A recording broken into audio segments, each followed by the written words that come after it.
Good morning, my dear students. I hope you all are doing really good. And today I'm going to start with the chapter Towns, Traders and Craftsmen.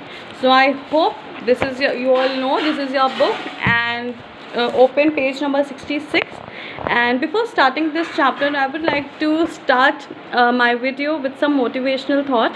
And thought of the day is, to be successful, you have to use each day as an opportunity, so that every day you can come closer to your goals. Okay, so work hard and achieve all your goals.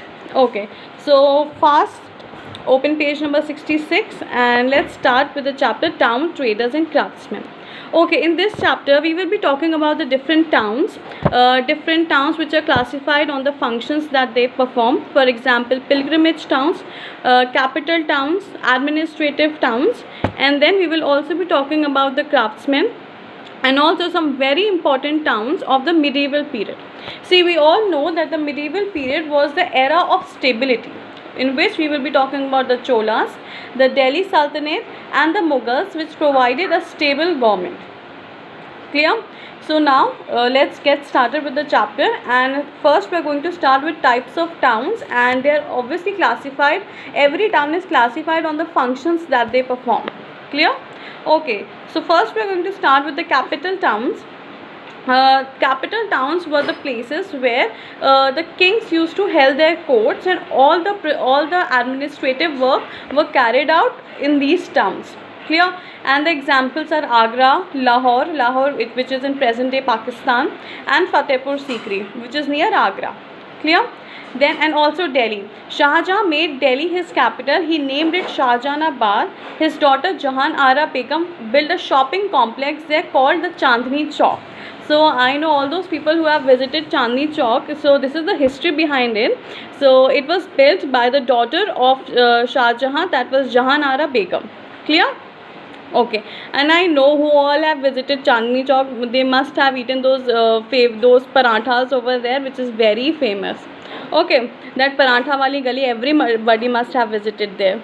Okay, now coming to temple towns. Now there were some towns which were occupied with only temples. There were all the buildings over there were converted into temples, and there were new temples which were made by the different rulers and the kings.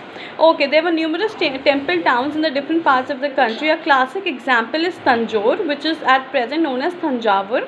It was the capital of the Cholas, but was most famous for its temples. Clear? Okay, now there were now to cater to the needs of the temples, there were different professions that were adopted. For example, to cater to the needs, people of different professions settled there. For example, there were priests, garland makers, weavers, sculptors, shopkeepers, traders, etc. Okay, and Tirupati, Somnath, Kanchipuram, Madurai were some other famous temple towns. Okay, now coming to pilgrimage towns.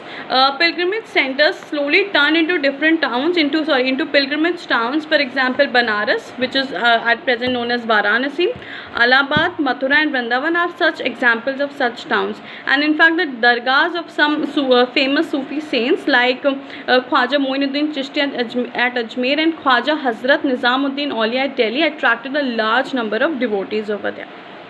Coming to craft towns, see now there were some luxury goods also that were provided to the courts of the kings and everyone and the nobles. So kings and nobles required some luxury goods. Okay, now this led to the growth of craft towns. For example, Bidar was famous for its beautiful Bidri work. Hyderabad, the capital of the kingdom Golconda, was a gem cutting and trading center. And then it was Murshidabad, which was a prominent center for different kind of silk fabrics. Clear? Now we will start with commercial and trading towns. A commercial town developed as a result of the products found in that region. Commercial and trading towns were of two types: inland trading and port towns. Ahmedabad and Qasim Bazar were famous of cotton and silk textile, which means Ahmedabad and Qasim Bazar were only known for their cotton and silk textiles only. Kabul was a famous center of horse trade. Again, Hampi, Masulipatam and Surat were some other towns involved in commercial activity. Now, in my next video, we will be talking about Hampi, Masulipatam and Surat and what was their importance. Clear? Till then, read the chapter, read these 2 pages properly, and then we will be meeting in the next video. Till then, stay home, stay safe, and take care, and do study.